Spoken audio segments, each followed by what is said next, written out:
शनिवार को वित्त मंत्री निर्मला सीतारमण ने प्रधानमंत्री नरेंद्र मोदी के तीसरे कार्यकाल का पहला पूर्ण केंद्रीय बजट पेश किया।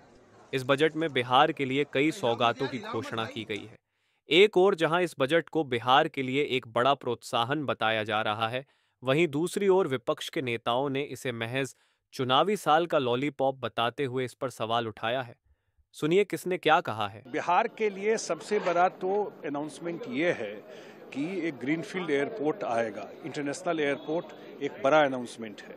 उसी तरह मखाना बोर्ड जो बनेगा, 85% 90% मखाना मिथिला एरिया, कोसी एरिया में होता है और इतने किसान उससे जुड़े हुए हैं। तो मखाना बोर्ड बनने से उसका आजकल ग्लोबल डिमांड है मखाना का, तो उसका मार्केटिंग, उसका जितना एफपीओ है उनको लिंक करके करना, ये एक बड़ा अनाउंसमेंट है बिहार के लिए।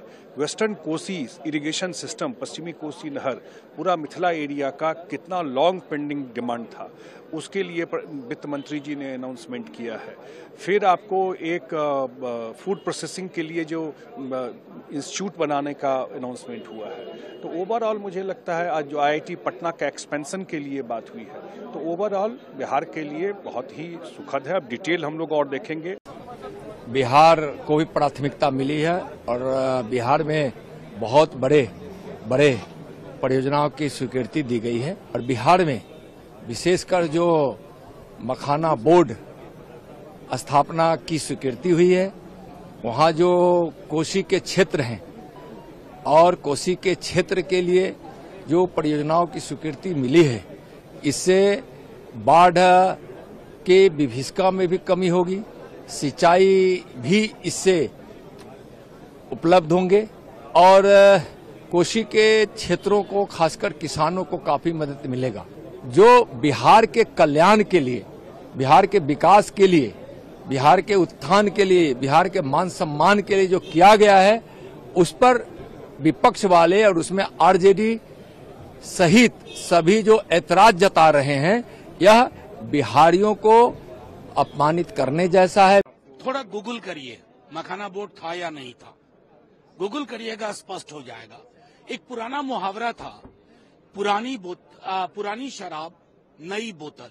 ये शराब भी पुरानी, बोतल भी पुरानी और बेहद ही चिमचिमा टाइप रैपर नया लगाया गया। तो बिहार के लिए जो आईआईटी में फैसिलिटी मिल रही है, जो मखाना बोर्ड, ये हम लोग की बहुत दिन से मांग थी, कृषि के लिए, मिथिलांचल के नहरों के लिए, तो प्रधानमंत्री जी का हृदय से धन्यवाद, उन्होंने बिहार की चिंता की है। वित्त मंत्री का धन्यवाद। बिहार तो मेरी कमजोरी है, बिहार मेरी मजबूती है और बिहार मेरी शक्ति है, मेरी ताकत है। तो आपने बिहार के बारे में कहा, या कोई बातें हुई हैं जो लुभावना लगी, जो अच्छी लगी, बढ़िया लगा, वो अच्छा लगा मुझे कि जाहिर एक साथ साथ ये भी महसूस होता है कि चुनाव की घड़ी है, तो कहीं वही सोच कर तो चुनावी बजट पेश नहीं किया गया और खासकर बिहार को फोरफ्रंट में लेके। लेकिन जहां तक बिहार का सवाल है, जहां कोसी प्रोजेक्ट का हो या मिथिलांचल का सवाल हो या ग्रीनफील्ड एयरपोर्ट का सवाल हो या इतने और इंफ्रास्ट्रक्चर बढ़ाने की बात हो, तो अच्छा लगता है, बहुत अच्छा लगा है।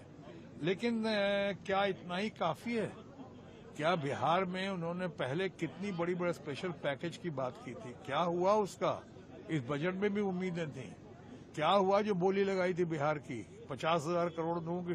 माननीय प्रधानमंत्री जी ने कहा था कि 1 लाख करोड़ दूं, 75,000 करोड़ दूं, 1.5 लाख करोड़ दूं।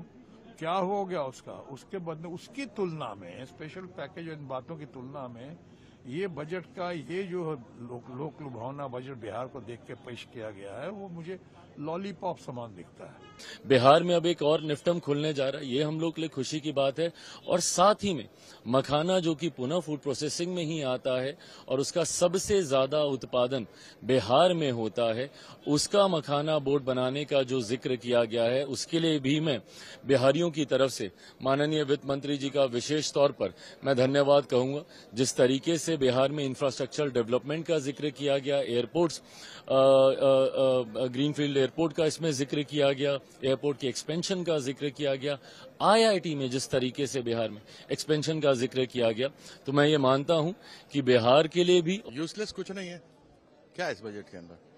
अच्छा है, राज्य बिहार के लिए हुआ, मैं वहीं का रहा हूं, लेकिन वो जो एक्स्ट्रा 2A भी बोलते हैं ना, सरकार बचाने के लिए करते हैं, आंध्रा और बिहार एक्स्ट्रा 2A भी, वो 240 और उसके ऊपर जो है, तो यही है। इसके अलावा और क्या मिला, क्या है? मैं भारत के आदरणीय प्रधानमंत्री नरेंद्र मोदी जी को, वित्त मंत्री निर्मला सीतारमण जी को और भारत के कृषि मंत्री श्री शिवराज सिंह चौहान जी को बिहार के लाखों किसानों की ओर से जो मखाना की खेती करते हैं, हृदय से बधाई और धन्यवाद देना चाहता हूं कि जिस प्रकार से देश में टी बोर्ड का गठन है, रबड़ बोर्ड का गठन है, उसी प्रकार से बिहार के मखाना किसानों की यह मांग थी कि मखाना बोर्ड का गठन किया जाए। और आदरणीय मुख्यमंत्री जी के आग्रह पर हम सब लोगों ने भारत सरकार से इसका आग्रह किया था। अभी हाल में शिवराज सिंह चौहान जी जब पटना आए थे, उस समय भी हम लोगों ने आग्रह किया था और आज वो सपना साकार हो गया बिहार के मखाना उत्पादक किसानों का कि अब देश में बिहार के किसान जो मखाना पैदा करते हैं, उनके लिए मखाना बोर्ड के गठन का आज निर्णय लिया भारत की सरकार ने और उसकी घोषणा आज की बजट में आदरणीय वित्त मंत्री निर्मला जी ने किया है। बजट में बिहार के लिए चिंता किया गया है और बिहार में जिस तरह से उड़ान योजना के तहत बहुत से एयरपोर्ट की शुरुआत करनी है, मेडिकल कॉलेज है उसको बनाना है, एक्सप्रेस हाईवे के बारे में चर्चा है, तो बजट में बिहार के लिए काफी चिंता की गई है कि बिहार को कैसे विकसित किया जाए। और पूरा उम्मीद है कि जिस तरह से माननीय नरेंद्र मोदी जी की सरकार में बिहार को विकसित करने के लिए केंद्र सरकार अपनी तरफ से भी हर तरह का मदद के लिए तैयार है, तो बजट में इसका फायदा मिलेगा।